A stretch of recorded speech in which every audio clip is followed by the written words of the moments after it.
मेरे भाइयों, इस अशराफिया ने, इन हुक्मरानों ने पाकिस्तान को गरीब अवाम के लिए जहन्नम बना दिया है और इन हुक्मरानों ने अपने लिए इस मुल्क को जन्नत बना लिया है। और मैं ये बात आपको बड़े यकीन के साथ कहता हूं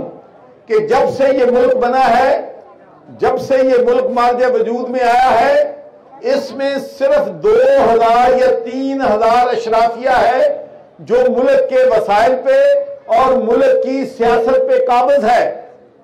चाहे तहरीक इंसाफ की हुकूमत आ जाए तो ये अपने साथियों समेत तहरीक इंसाफ में चले जाते हैं, अगर नून की हवा चलती है तो ये नून में चले जाते हैं, पीपल्स पार्टी की हवा चलती है तो वहां शामिल हो जाते हैं, लेकिन इक्तदार में हमेशा रहते हैं।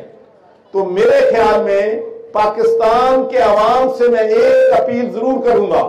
कि अगर आपका एमएनए एमपीए कमीशन लेता है, करप्शन करता है, किकबैक्स लेता है,